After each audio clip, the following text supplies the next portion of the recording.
ബൈബിളിലെ ദൈവത്തിൻ്റെ മഹാരഥന്മാർ. ഈശോ മിശിഹായ്ക്ക് സ്തുതിയായിരിക്കട്ടെ.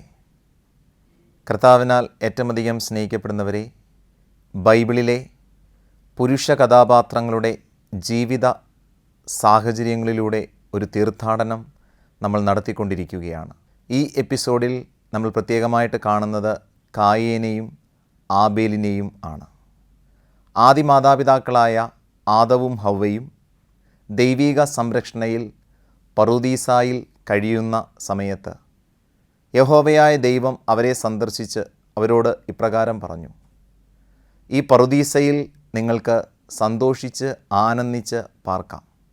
എന്നാൽ ഈ തോട്ടത്തിന് നടുവിൽ നിൽക്കുന്ന വൃക്ഷത്തിൻ്റെ ഫലം നിങ്ങൾ പറിച്ച് കഴിക്കരുത്. എന്നാൽ ഈ ദൈവിക കൽപ്പനയെ ലംഘിച്ചുകൊണ്ട് പിശാചിൻ്റെ സ്വാധീനവും സാന്നിധ്യവും മൂലം ആദി മാതാപിതാക്കൾ തോട്ടത്തിൻ്റെ നടുക്കു നിന്ന വൃക്ഷത്തിൻ്റെ ഫലം പറിച്ച് കഴിച്ചു. അതിൻ്റെ പരിണിത ഫലം എന്നോണം ഏദൻ തോട്ടത്തിൽ നിന്ന് ആദി മാതാപിതാക്കൾ പുറത്താക്കപ്പെട്ടു.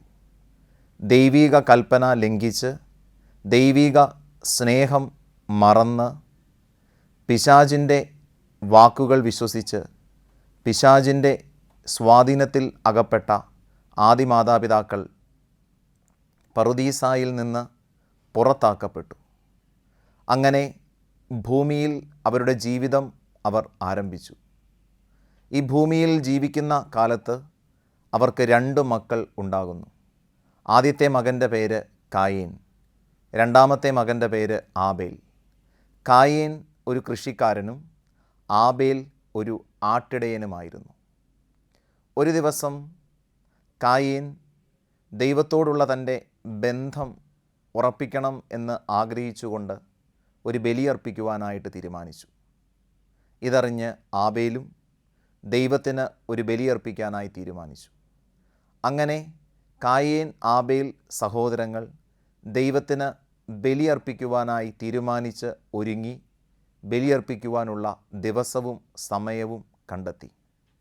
കൃഷിക്കാരനായ കായേൻ തൻ്റെ കാർഷിക വിളയിലെ നല്ല ഭാഗം തനിക്കു വേണ്ടി എടുത്തിട്ട് വളരെ മോശപ്പെട്ടതും മുരടിച്ചതും ഒക്കെയായിട്ടുള്ള കായ്കനികളും ഫലമൂലാദികളും ദൈവത്തിൻ്റെ ബലിപീഠത്തിൽ വെച്ച് ദൈവത്തിന് ബലിയർപ്പിച്ചു.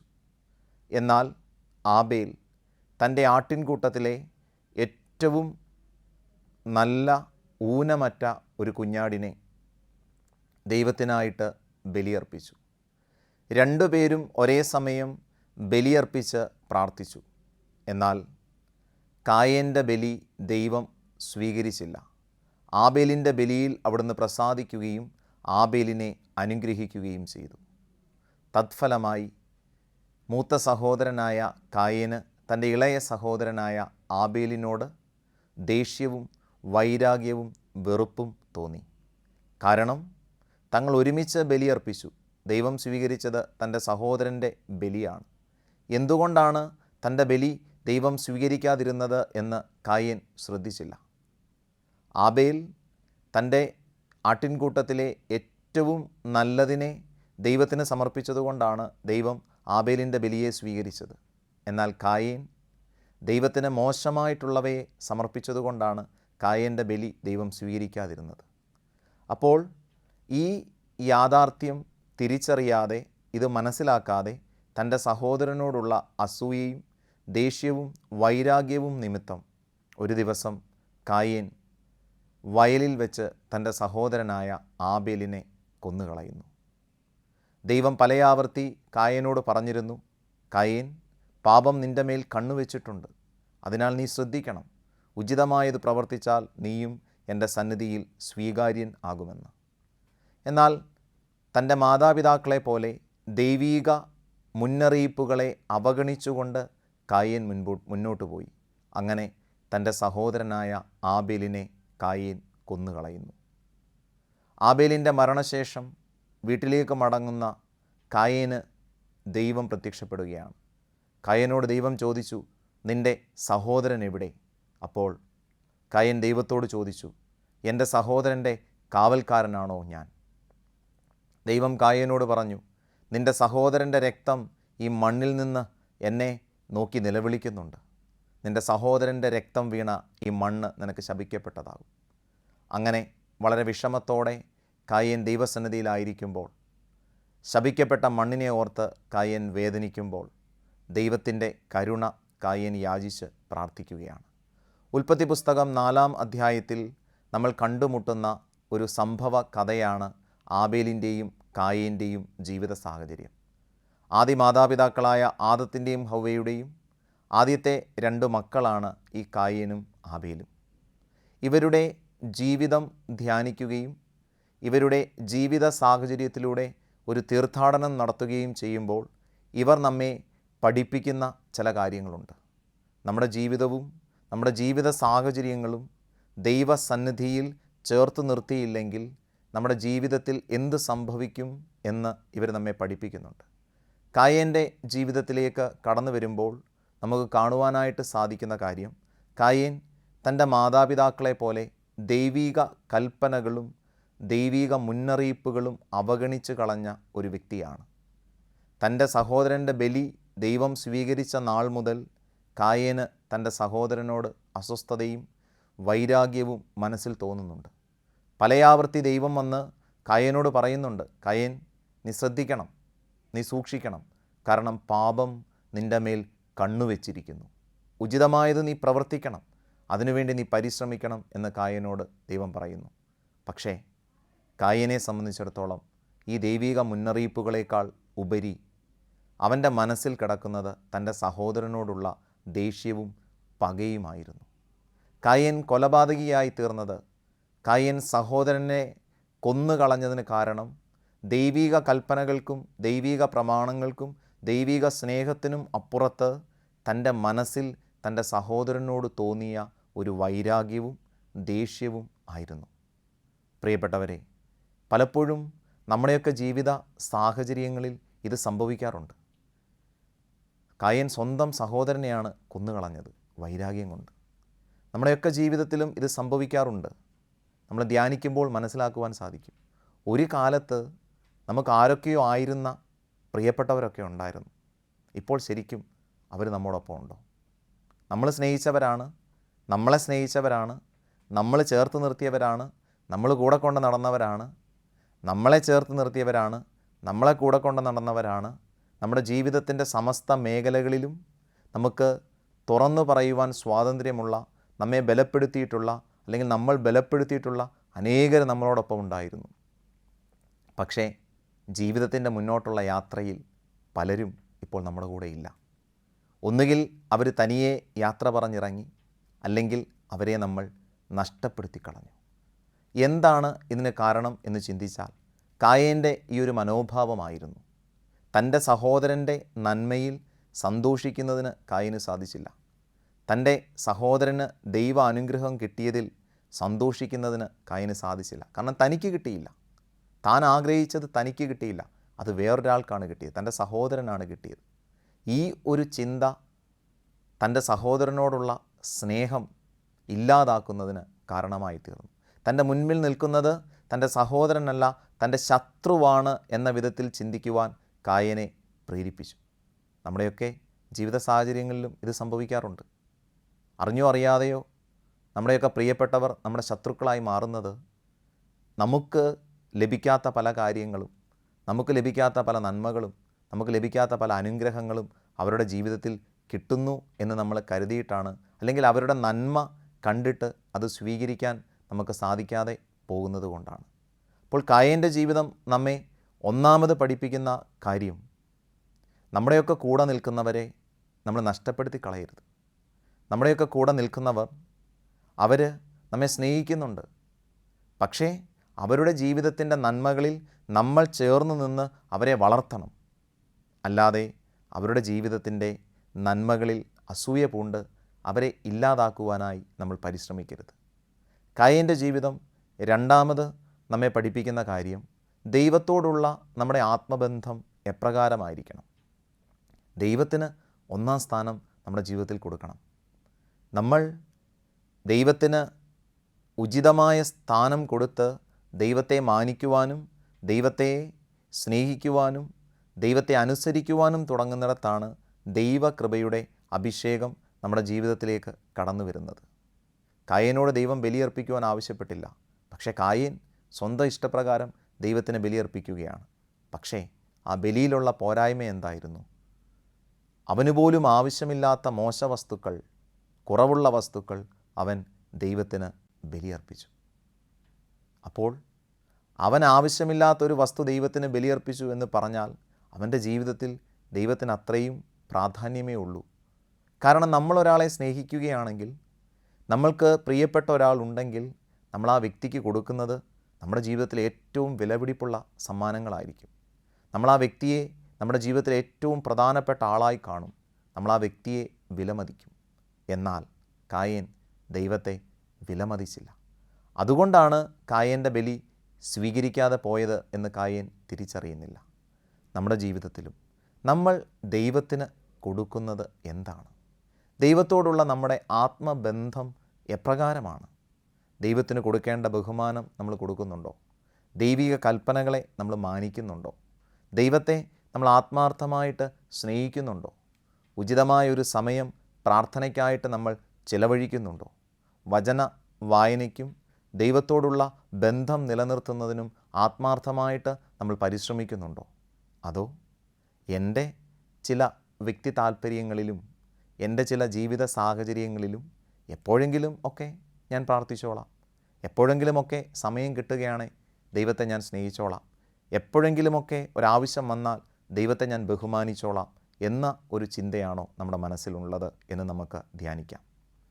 കായേൻ നമ്മെ മൂന്നാമതായിട്ട് ഓർമ്മിപ്പിക്കുന്ന കാര്യം, നമ്മുടെ ജീവിത സാഹചര്യങ്ങളിൽ നമ്മൾ മുന്നോട്ട് പോകുമ്പോൾ ചില വഴികളിൽ നമുക്ക് തെറ്റുകൾ സംഭവിക്കാറുണ്ട്. അത് ചിന്തയിലാകാം, പ്രവൃത്തിയിലാകാം, സംസാരത്തിലാകാം. പക്ഷേ അവിടെ മുന്നറിയിപ്പുകൾ തരാനായിട്ട് ദൈവം നമ്മോടൊപ്പമുണ്ട്. അങ്ങനെ ദൈവം തരുന്ന മുന്നറിയിപ്പുകളെ അവഗണിക്കാതെ ആ മുന്നറിയിപ്പുകളെ ജീവിതത്തിൽ ഒന്ന് സ്വീകരിച്ച് നമ്മുടെ വഴികളെ ഒന്ന് നേരെയാക്കുവാൻ നമ്മൾ പരിശ്രമിക്കുന്നത് വളരെ നല്ലതാണ്. കായേൻ നമ്മെ പഠിപ്പിക്കുന്ന നാലാമത്തെ പാഠമെന്ന് പറയുന്നത്, എല്ലാവരാലും പുറന്തള്ളപ്പെട്ട്, എല്ലാവരാലും വേദനിപ്പിക്കപ്പെട്ട്, എല്ലാവരും തന്നെ ഒരു ശത്രുവായി കാണുന്നത് കണ്ട് മറ്റൊരു സ്ഥലത്തേക്ക് ഓടിപ്പോകുവാനായിട്ട് കായേൻ പരിശ്രമിക്കുന്നുണ്ട്. ഇവൻ്റെ ഈ കണ്ണീരും ഇവൻ്റെ ഈ ദുരിതവും കണ്ടിട്ട്, എനിക്ക് ഈ ശിക്ഷ താങ്ങുന്നതിനപ്പുറത്താണ് ദൈവമേ എന്നിവൻ പ്രാർത്ഥിക്കുന്നത് കണ്ടിട്ട് ദൈവം ഒരു അടയാളം അവൻ്റെ മേൽ സ്ഥാപിക്കുന്നു. നിന്നെ ഇനി ആരും ഉപദ്രവിക്കുക ഇല്ല എന്ന് പറയുന്നു. അപ്പോൾ തീർച്ചയായിട്ടും നമ്മളാരും നഷ്ടപ്പെട്ടു പോകുവാൻ ദൈവം ആഗ്രഹിക്കുന്നില്ല. ദൈവസന്നിധിയിൽ ആത്മാർത്ഥമായിട്ട് ഒന്ന് കണ്ണീരൊഴുക്കിയാൽ, ദൈവസന്നിധിയിൽ ആത്മാർത്ഥമായിട്ട് ഒന്ന് കരങ്ങൾ ഉയർത്തി പ്രാർത്ഥിച്ചാൽ, ദൈവസന്നിധിയിൽ ആത്മാർത്ഥമായിട്ട് അല്പം സമയം ചെലവഴിക്കാൻ തയ്യാറായാൽ ദൈവം നമ്മെ മാനിക്കും. നമ്മുടെ പഴയ കുറവുകളെ അവൻ ഓർക്കുകയില്ല, അവൻ നമ്മെ ചേർത്ത് പിടിക്കുക തന്നെ ചെയ്യും. അപ്പോൾ ഈ കായേൻ്റെ ജീവിതത്തിൽ നിന്ന് നമ്മൾ ഇത്രയും കാര്യങ്ങൾ മനസ്സിലാക്കി. നമ്മളിനി ആബേലിൻ്റെ ജീവിതത്തിലേക്ക് വരികയാണ്. ആബേലിൻ്റെ ജീവിതത്തിലെ ഏറ്റവും പ്രധാനപ്പെട്ട കാര്യം, അവൻ്റെ ജീവിതത്തിൽ പ്രഥമവും പ്രധാനവുമായ സ്ഥാനം ദൈവത്തിന് കൊടുത്തു എന്നുള്ളതാണ്. അവൻ തൻ്റെ ആട്ടിൻകൂട്ടത്തിലെ ഏറ്റവും പ്രിയപ്പെട്ടതിനെ തന്നെ, തനിക്ക് ഏറ്റവും പ്രിയപ്പെട്ടതിനെ, ഏറ്റവും നല്ലതിനെ തന്നെ ദൈവത്തിന് ബലിയായിട്ട്, കാഴ്ചയായിട്ട് സമർപ്പിച്ചു. ദൈവത്തോടുള്ള നമ്മുടെ ആത്മബന്ധം ശക്തമാണെങ്കിൽ, ദൈവത്തോടുള്ള നമ്മുടെ സ്നേഹബന്ധം അനുഭവവേദ്യമാകണമെങ്കിൽ നമ്മൾ ചെയ്യേണ്ടത് ഏറ്റവും നല്ലത് കർത്താവിന് കൊടുക്കാനായിട്ട് സാധിക്കണം. പുതിയ നിയമത്തിൽ ഒരു വിധവ ഭണ്ഡാരത്തിൽ 2 ചില്ലിക്കാശ് ഇടുന്നതായിട്ട് ഈശോ കാണുന്നുണ്ട്. എന്നിട്ട് യേശു പറയുന്നത് ഇങ്ങനെയാണ്, മറ്റെല്ലാവരെയുംക്കാൾ കൂടുതൽ ഇവൾ നിക്ഷേപിച്ചു. കാരണം ഇവളുടെ ഉപജീവനത്തിനുള്ളതുകൂടിയാണ് ഈ ദൈവാലയ ഭണ്ഡാരത്തിൽ നിക്ഷേപിച്ചിരിക്കുന്നത്. അനേകർ, സമ്പത്തുള്ളവർ അതിനേക്കാൾ വലിയ സ്വർണ്ണ നാണയങ്ങളും സ്വർണ്ണാഭരണങ്ങളും വലിയ തുകകളും ഈ ഭണ്ഡാരപ്പെട്ടിയിൽ കൊണ്ട് നിക്ഷേപിക്കുന്നുണ്ട്. എന്നാൽ യേശു നോക്കുന്നത് ഈ ചെറുതിലേക്കാണ്. നിർധനയായ ഈ വിധവ ദൈവസന്നിധിയിൽ നിക്ഷേപിക്കുന്ന ഈ 2 ചില്ലി കാശുതുട്ടുകളിലേക്കാണ് അവൻ നോക്കുന്നത്. എന്നിട്ട് അവൻ പറഞ്ഞു, നോക്കൂ അവൾ എത്രമാത്രം എന്നെ സ്നേഹിക്കുന്നുവെന്ന്. വീണ്ടും ശിമിയോൻ്റെ മാളികയിൽ പാപിനിയായ ഒരു സ്ത്രീ അവൻ്റെ പാദത്തിങ്കൽ വന്നിരുന്ന് കരഞ്ഞ് കണ്ണീരുകൊണ്ട് പാദം കഴുകി തലമുടി കൊണ്ട് തുടച്ച് വിലയേറിയ നാർദീൻ തൈലം അവൻ്റെ ശിരസിൽ അഭിഷേകം ചെയ്യുമ്പോൾ ഈശോ പറയുന്നു, നോക്കൂ ഇവളെന്നെ എത്രമാത്രം സ്നേഹിക്കുന്നു. അപ്പോൾ ആബേലിൻ്റെ ജീവിത സാഹചര്യം നമ്മെ പഠിപ്പിക്കുന്ന ഒരു കാര്യം, ജീവിതത്തിൽ ഏറ്റവും നല്ലത്, ജീവിതത്തിൽ ഏറ്റവും വിലപ്പെട്ടത് നമ്മൾ ദൈവത്തിന് കൊടുക്കണം. കാരണം എന്താണെന്ന് ചോദിച്ചാൽ, ദൈവം നമ്മെ സ്നേഹിച്ചതുകൊണ്ടാണ് അവിടുന്ന് നമ്മെ സൃഷ്ടിച്ചത്. ദൈവം നമ്മെ സ്നേഹിച്ചതുകൊണ്ടാണ് അവിടുന്ന് നമുക്ക് വേണ്ടി മരിച്ചത്. ദൈവം നമ്മെ സ്നേഹിക്കുന്നത് കൊണ്ടാണ് അവിടുന്ന് നമ്മെ പരിപാലിക്കുന്നത്. ദൈവം നമ്മെ സ്നേഹിക്കുന്നത് കൊണ്ടാണ് പരിശുദ്ധ കുർബാനയിലൂടെ നമ്മുടെ ജീവിതത്തിലേക്ക്, നമ്മുടെ ജീവിത സാഹചര്യങ്ങളിലേക്ക് അവൻ കടന്നു വരുന്നത്. ദൈവം നമ്മെ സ്നേഹിക്കുന്നത് കൊണ്ടാണ് നമ്മളൊന്ന് വേദനിച്ചാൽ, നമ്മളൊന്ന് സങ്കടപ്പെട്ടാൽ ദൈവമേ എന്ന് വിളിച്ചാൽ അവൻ ഇറങ്ങി വരുന്നത്. അപ്പോൾ ദൈവത്തോടുള്ള ആത്മബന്ധം എങ്ങനെയാണ്? ഞാൻ എൻ്റെ ജീവിതത്തിൽ എത്ര സമയം പ്രാർത്ഥനയ്ക്കായിട്ട് മാറ്റിവെക്കുന്നുണ്ട്?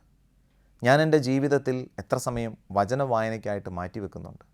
ഞാൻ എൻ്റെ ജീവിതത്തിൽ എത്ര സമയം എൻ്റെ ദൈവത്തോടുള്ള ആത്മബന്ധം ഒന്ന് ഊട്ടിയുറപ്പിക്കാനായി പരിശ്രമിക്കുന്നുണ്ട്?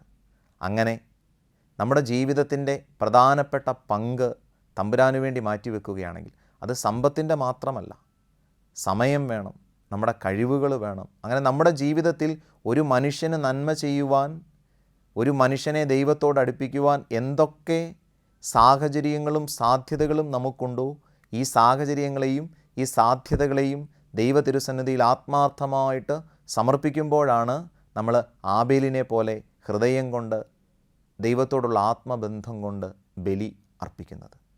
സ്നേഹമുള്ളവരെ, നമ്മൾ ആബേലിൻ്റെ ജീവിതത്തിൽ നിന്ന് രണ്ടാമതായിട്ട് കാണുന്ന പാഠം എന്ന് പറയുന്നത്, നമ്മുടെ ജീവിതത്തിൻ്റെ നന്മയിൽ, നമ്മുടെ ജീവിതത്തിൻ്റെ അനുഗ്രഹങ്ങളിൽ ഒരുപക്ഷെ പ്രിയപ്പെട്ടവർ തന്നെ നമ്മെ മാറ്റി നിർത്തിയേക്കാം. നമ്മുടെ കൂടപ്പിറപ്പുകൾ തന്നെ നമ്മെ തെറ്റിദ്ധരിച്ച് നമ്മെ വേണ്ട എന്ന് വെച്ചേക്കാം. അവർ തന്നെ നമ്മെ ഇല്ലാതാക്കാൻ പരിശ്രമിച്ചേക്കാം. ഇതെല്ലാ മനുഷ്യൻ്റെയും ജീവിത സാഹചര്യമാണ്. പ്രിയപ്പെട്ടവരൊക്കെ തന്നെയാണ് നമ്മളെ മാറ്റി നിർത്തുന്നത്.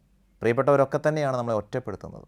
നമ്മുടെ സ്വന്തം സഹോദരങ്ങളായിരിക്കും നമ്മെ തള്ളിപ്പറയുന്നത്. അവിടെ തളർന്നു പോകരുത്. ആബേൽ ഓർമ്മിപ്പിക്കുന്ന ഒരു കാര്യം ഇതാണ്, ആരൊക്കെ തള്ളിപ്പറഞ്ഞാലും ആരൊക്കെ മാറ്റി നിർത്തിയാലും നമ്മെ സ്നേഹിക്കുന്ന ഒരു ദൈവമുണ്ട്. ജീവിതത്തിൻ്റെ നന്മകളിൽ മനുഷ്യർ അസൂയ പൂണ്ട് നമ്മളെ മാറ്റി നിർത്തിയാലും ജീവിതത്തിൻ്റെ കുറവുകളിലും ബലഹീനതകളിലും നന്മകളിലും നമ്മെ ചേർത്ത് പിടിക്കുവാൻ ഒരു ദൈവമുണ്ട്. മൂന്നാമതായിട്ട് ആബേൽ ഒരു പ്രതീകമാണ്, നിഷ്കളങ്ക രക്തത്തിൻ്റെ പ്രതീകമാണ്. ദൈവത്തെ സ്നേഹിച്ചതിൻ്റെ പേരിൽ, നന്മ ചെയ്തതിൻ്റെ പേരിൽ, ദൈവത്തിനൊരു ബലിയർപ്പിച്ചതിൻ്റെ പേരിൽ, തൻ്റെ സഹോദരനെ സ്നേഹിച്ചതിൻ്റെ പേരിൽ കൊല ചെയ്യപ്പെട്ട വ്യക്തിയാണ് ആബേൽ. നമ്മുടെയൊക്കെ ചുറ്റുപാടുകളിൽ എത്രയെത്രയോ ആബേലുമാരുണ്ട്. നമ്മളൊക്കെ പലപ്പോഴും കായന്മാരായി മാറുമ്പോൾ നമ്മുടെ ചുറ്റുപാടും ഒരുപാട് ആബേലുമാർ രൂപം കൊള്ളുന്നുണ്ട്, ജന്മമെടുക്കുന്നുണ്ട്. അങ്ങനെ ഈ നിഷ്കളങ്ക രക്തത്തിൻ്റെ പ്രതീകമായിട്ട് ഇന്നും നമ്മുടെയൊക്കെ ഇടയിൽ കഷ്ടപ്പെടുന്നവരുടെ, ഇന്നും നമ്മളാൽ മുറിയപ്പെടുന്നവരുടെ, ഇന്നും നമ്മളാൽ നഷ്ടപ്പെട്ടു പോകുന്നവരുടെയൊക്കെ പ്രതീകമായിട്ട് ആബേൽ നമ്മുടെ മുൻപിൽ നിൽക്കുന്നു. പ്രിയപ്പെട്ട സഹോദരങ്ങളെ, ആബേലിൻ്റെയും കായേൻ്റെയും ബലി ജീവിതത്തെ നമ്മൾ ധ്യാനിക്കുമ്പോൾ വളരെ പ്രധാനപ്പെട്ട ഒരു കാര്യം കൂടി ദൈവം നമ്മെ ഓർമ്മിപ്പിക്കുന്നുണ്ട്. അത് പരിശുദ്ധ കുർബാന എന്ന് പറയുന്ന സത്യത്തിലേക്കാണ് നമ്മെ നയിക്കുന്നത്. പരിശുദ്ധ കുർബാന എന്ന യാഥാർത്ഥ്യത്തിലേക്കാണ് നമ്മെ നയിക്കുന്നത്. നീ പരിശുദ്ധ കുർബാനയിൽ സംബന്ധിക്കുമ്പോൾ, നീ ദൈവത്തെ വിളിക്കുമ്പോൾ, നീ ദൈവത്തോട് പ്രാർത്ഥിക്കുമ്പോൾ നിൻ്റെ ഹൃദയം കൊണ്ട്, നിൻ്റെ മനസ്സുകൊണ്ട് ഒരുക്കം ഉണ്ടാകണം. വെറുതെ അങ്ങ് ബലിയർപ്പിച്ചാൽ, വെറുതെ അങ്ങ് പ്രാർത്ഥിച്ചാൽ, വെറുതെ ദൈവത്തിനു വേണ്ടി കാര്യങ്ങൾ ചെയ്യുന്നു എന്ന് പറഞ്ഞാൽ, ചിന്തിച്ചാൽ അത് ഒരിക്കലും ദൈവത്തിനു വേണ്ടി ചെയ്യുന്ന കാര്യമാകണമെന്നില്ല. കായൻ്റെ ജീവിതം നമ്മെ പഠിപ്പിച്ചതാണ്. പക്ഷേ ആബേലിൻ്റെ ജീവിതം നമ്മെ പഠിപ്പിക്കുന്നു, ദൈവത്തിന് വേണ്ടി ബലിയർപ്പിക്കുവാൻ നമ്മൾ തയ്യാറായാൽ അത് ഹൃദയം കൊണ്ട് അർപ്പിക്കണം. നമ്മുടെ പരിശുദ്ധ കുർബാന അർപ്പണങ്ങൾ ഒക്കെ ഹൃദയം കൊണ്ടുള്ള ഒരു ബലിയാകണം. നമ്മുടെ പരിശുദ്ധ കുർബാന അർപ്പണങ്ങളൊക്കെ എന്തോ കുറേ പ്രാർത്ഥനകൾ ചൊല്ലിക്കൂട്ടുന്നു എന്നതിനപ്പുറത്ത്, അല്ലെങ്കിൽ ഒരു വഴിപാട് പോക്കുന്നു എന്നതിനപ്പുറത്ത് ദൈവത്തോടുള്ള ആത്മബന്ധത്തിലേക്ക് നമ്മെ നയിക്കുന്നതിനുള്ള ഉപാധിയാകണം. നമ്മുടെ പരിശുദ്ധ കുർബാന സ്വീകരണങ്ങൾ നമ്മുടെ ജീവിതത്തിൽ ഒരു മാറ്റം വരുത്തുന്നതാകണം. അതിന് ഒരുക്കം വേണം. പരിശുദ്ധ കുർബാനയ്ക്ക് വേണ്ടിയുള്ള നമ്മുടെ ഒരുക്കം എപ്രകാരമാണ്? ഹൃദയം കൊണ്ടൊരുങ്ങണം, മനസ്സുകൊണ്ടൊരുങ്ങണം, ജീവിതം കൊണ്ടൊരുങ്ങണം. അങ്ങനെ ഹൃദയം കൊണ്ടും മനസ്സുകൊണ്ടും ജീവിതം കൊണ്ടും ഒരുങ്ങി പരിശുദ്ധ കുർബാന അർപ്പിക്കുമ്പോഴാണ് നമ്മുടെ ബലിജീവിതം പൂർത്തീകരിക്കപ്പെടുന്നത്. കുമ്പസാരത്തിലൂടെ നമ്മൾ പാപങ്ങൾ ഏറ്റുപറഞ്ഞ് തമ്പുരാൻ്റെ സന്നിധിയിൽ നമ്മുടെ ജീവിതത്തെ നവീകരിച്ച് വിശുദ്ധീകരിച്ച് അവൻ്റെ ബലിക്കലിലേക്ക് നടക്കണം. വിശുദ്ധ പൗലോസ് ശ്ലീഹായും പത്രോസ് ശ്ലീഹായും നമ്മെ ഓർമ്മിപ്പിക്കുന്നൊരു കാര്യമുണ്ട്. നിങ്ങളിൽ പലരും ദുർബലരായതും മരിച്ചുപോയതിനും കാരണം കർത്താവിൻ്റെ മേശയിൽ നിന്ന് അയോഗ്യതയോടെ അപ്പം ഭക്ഷിച്ചതുകൊണ്ടാണ്. നമുക്കൊന്ന് ചിന്തിക്കാം, നമ്മുടെ ബലിയർപ്പണങ്ങൾ അയോഗ്യതയോടെ ഉള്ളതാണോ, അതോ ദൈവത്തോടുള്ള ആത്മാർത്ഥമായ സ്നേഹത്തിൽ നിന്ന് ഉരുത്തിരിയുന്നതാണോ? ഈ ദൈവത്തോടുള്ള ആത്മാർത്ഥമായ സ്നേഹമെന്ന് പറയുന്നത് രണ്ട് കാര്യങ്ങളുമായി, രണ്ട് വ്യക്തികളുമായിട്ട് ബന്ധപ്പെട്ട് നിൽക്കുന്നതാണ്. ഒരു ധനികനായ മനുഷ്യൻ യേശുവിൻ്റെ അടുത്ത് വന്ന് ചോദിക്കുന്നുണ്ട്, പ്രഭോ, എന്താണ് കൽപ്പനകൾ? അപ്പോൾ ഈശോ പറയുന്നൊരു കാര്യമുണ്ട്. കൽപ്പനകൾ 10 എണ്ണമുണ്ട്. അതിനെ രണ്ടായിട്ട് നമുക്ക് ചുരുക്കാം. ഒന്ന്, നിൻ്റെ ദൈവമായ കർത്താവിനെ പൂർണ്ണ ഹൃദയത്തോടും പൂർണ്ണ ആത്മാവോടും പൂർണ്ണ മനസ്സോടും കൂടി സ്നേഹിക്കണം. രണ്ടാമത്തേത്, നിന്നെപ്പോലെ തന്നെ നിൻ്റെ അയൽക്കാരനെയും നീ സ്നേഹിക്കണം. കായേന് ദൈവത്തെ സ്നേഹിക്കുവാൻ സാധിക്കാതെ പോയതുകൊണ്ടാണ് തൻ്റെ സഹോദരനെയും സ്നേഹിക്കുവാൻ സാധിക്കാതെ പോയത്. അതുകൊണ്ടാണ് ഈശോ പറഞ്ഞത്, കാണപ്പെടുന്ന സഹോദരനെ സ്നേഹിക്കാത്തവൻ എങ്ങനെയാണ് കാണപ്പെടാത്ത ദൈവത്തെ സ്നേഹിക്കുന്നത്? നമ്മൾ ബലിജീവിതത്തിലേക്ക് പ്രവേശിക്കുമ്പോൾ നമ്മൾ തിരിച്ചറിയേണ്ട ഏറ്റവും പ്രധാനപ്പെട്ട യാഥാർത്ഥ്യം ഇതാണ്. വീണ്ടും ഈശോ പറയുന്നൊരു കാര്യമുണ്ട്. നീ ബലിപീഠത്തിൽ ബലിയർപ്പിക്കുവാനായി വരുമ്പോൾ നിൻ്റെ സഹോദരന് നിന്നോട് എന്തെങ്കിലും ബുദ്ധിമുട്ടുണ്ടെന്ന് തോന്നുകയാണെങ്കിൽ ബലിവസ്തു അവിടെ വെച്ചിട്ട് പോയി അവനുമായി രമ്യതപ്പെട്ടിട്ട് വന്ന് ബലിയർപ്പിക്കാൻ. പക്ഷേ കായൻ്റെ ജീവിതത്തിൽ ഈ രമ്യത നമ്മൾ കാണുന്നില്ല. അതുകൊണ്ടാണ് കായൻ്റെ ബലിയർപ്പണം സ്വീകാര്യം അല്ലാതായിപ്പോയത്. ആബേൽ പക്ഷേ ആബേലിന് ദൈവത്തോടൊരു ആത്മബന്ധമുണ്ടായിരുന്നു, തൻ്റെ സഹോദരനോടൊരു ആത്മബന്ധമുണ്ടായിരുന്നു. അതുകൊണ്ടാണ് അവൻ്റെ ബലി സ്വീകരിക്കപ്പെട്ടത്. അങ്ങനെയെങ്കിൽ നമ്മുടെ പരിശുദ്ധ കുർബാന അർപ്പണങ്ങളൊക്കെ ഇനി ദൈവത്തോടുള്ള സ്നേഹപ്രകടനവും ദൈവത്തിൻ്റെ സൃഷ്ടികളായ മനുഷ്യരോടുള്ള കരുതലിൻ്റെയും സ്നേഹത്തിൻ്റെയും അടിസ്ഥാനത്തിലാകട്ടെ. അപ്പോൾ നമ്മുടെ ബലികളും സ്വീകരിക്കപ്പെടും. അപ്പോൾ നമ്മുടെ ജീവിതവും അനുഗ്രഹിക്കപ്പെടും. ആർക്കും ആരോടും വൈരാഗ്യവും വെറുപ്പും അസൂയയും ഒന്നുമില്ലാതെ പരസ്പരം സ്നേഹം ഉള്ള ജീവിതമായിട്ട് മാറും. കായേൻ ബലിയർപ്പിച്ചതുപോലെ ആബേൽ ബലിയർപ്പിച്ചിരുന്നെങ്കിൽ ദൈവം അത് സ്വീകരിക്കില്ലായിരുന്നു. എന്നാൽ ആബേൽ ബലിയർപ്പിച്ചതുപോലെ കായേൻ ബലിയർപ്പിച്ചിരുന്നെങ്കിൽ ദൈവം അത് സ്വീകരിക്കുമായിരുന്നു. എല്ലാവരും ആബേലാകുന്നിടത്താണ് ദൈവം സന്തോഷിക്കുന്നത്. എല്ലാവരും ആബേലാകുന്നിടത്താണ് ബലിയർപ്പണങ്ങൾ പൂർത്തീകരിക്കപ്പെടുന്നത്. അങ്ങനെയെങ്കിൽ ഞാൻ എൻ്റെ വാക്കുകളെ ഉപസംഹരിക്കുമ്പോൾ നിങ്ങളോട് പറയുവാൻ ആഗ്രഹിച്ച ഒരു കാര്യം, ദൈവത്തെ മാനിക്കുവാനും ദൈവത്തെ സ്നേഹിക്കുവാനും നമ്മൾ പഠിക്കണം. ദൈവത്തെ മാനിക്കുകയും ദൈവത്തെ സ്നേഹിക്കുകയും ചെയ്താൽ നമുക്ക് നമ്മുടെ സഹോദരങ്ങളെ, നമ്മുടെ ചുറ്റുമുള്ളവരെ മനസ്സിലാക്കുവാനും ഉൾക്കൊള്ളുവാനും അംഗീകരിക്കുവാനും സ്നേഹിക്കുവാനും സാധിക്കും. അല്ലെങ്കിൽ അവരുടെ നന്മകളിൽ നമ്മൾ വേദനിക്കും. അവരോടൊപ്പമാണെന്ന് പറഞ്ഞാലും അവരോട് ചേർന്ന് നിൽക്കുന്നുവെന്ന് പറഞ്ഞാലും നീ എൻ്റെ പ്രിയപ്പെട്ടതാണെന്ന് പറഞ്ഞ് എത്ര ചേർത്ത് നിർത്തിയാലും അവരുടെ നന്മകളിൽ നമുക്കറിയാതെ വേദന തോന്നും. കാരണം ഹൃദയം കൊണ്ട് അവിടെ സംവേദനങ്ങൾ നടത്തുന്നില്ല. ഹൃദയം കൊണ്ട് സ്നേഹിക്കുന്നില്ല. ഹൃദയം കൊണ്ട് സ്നേഹിക്കുന്നിടത്താണ് മറ്റുള്ളവരുടെ നന്മകളിൽ സന്തോഷിക്കുവാനും ആനന്ദിക്കുവാനും അവരോടൊപ്പം നിൽക്കുവാനും നമുക്ക് സാധിക്കുന്നത്. അപ്പോൾ നമുക്ക് ബലിയർപ്പണങ്ങളിൽ ആബേലാകാം. ദൈവത്തോടുള്ള ആത്മബന്ധത്തിൽ മനുഷ്യരിലേക്ക് ഇറങ്ങിച്ചെല്ലുന്ന മനുഷ്യരാകാം. കായേനായാൽ ബലിയർപ്പണങ്ങൾ തിരസ്കരിക്കപ്പെടും. നമ്മൾ എന്നേക്കുമായിട്ട് മനുഷ്യരോടുള്ള ബന്ധത്തിലും വിള്ളൽ വീഴ്ത്തുന്നവരാകും. ആബേലായാൽ ബലിയർപ്പണങ്ങൾ സ്വീകരിക്കപ്പെടും. മനുഷ്യരോടുള്ള ബന്ധത്തിൽ നമ്മൾ ചേർന്ന് നിൽക്കുന്നവരാകും. എന്നാൽ ഒരുപക്ഷെ ചിലപ്പോഴൊക്കെ ഇങ്ങനെ ആബേലാകുമ്പോൾ അടിയേൽക്കേണ്ടി വന്നേക്കാം. ഇങ്ങനെ ആബേലാകുമ്പോൾ കൊല ചെയ്യപ്പെടേണ്ടി വന്നേക്കാം. ഇങ്ങനെ ആബേലാകുമ്പോൾ മുറിയപ്പെടേണ്ടി വന്നേക്കാം. ഇങ്ങനെ ആബേലാകുമ്പോൾ അപമാനിക്കപ്പെടേണ്ടി വന്നേക്കാം. പൗലോസ്ലീഹ പറയുന്നൊരു കാര്യമുണ്ട്, നിന്നെ പ്രതി ഞങ്ങൾ നിത്യം കൊല ചെയ്യപ്പെടുന്നു. നമുക്ക് വേണ്ടി കുരിശിൽ ബലിദാനമായ ക്രിസ്തുവിനെ ആരാധിക്കുകയും അവനിൽ വിശ്വസിക്കുകയും ചെയ്യുന്ന നമ്മുടെ ജീവിതവും ബലിജീവിതമാണ്. ആ ആ ബലിജീവിതം ഏറ്റവും അനുഗ്രഹീതമാകുന്നത് കായേൻ എന്ന വ്യക്തിയെ നമ്മുടെ ജീവിതത്തിൽ ഇല്ലാതാക്കിക്കൊണ്ട് ആബേൽ എന്ന വ്യക്തിയായി നമ്മൾ ബലിയർപ്പിക്കുമ്പോഴാണ്. ദൈവം നമ്മെ അനുഗ്രഹിക്കട്ടെ. ഏവർക്കും ദൈവകൃപയും അഭിഷേകവും അനുഗ്രഹവും പ്രാർത്ഥനയും നേരുന്നു. ഈശോ മിശിഹായ്ക്ക് സ്തുതിയായിരിക്കട്ടെ.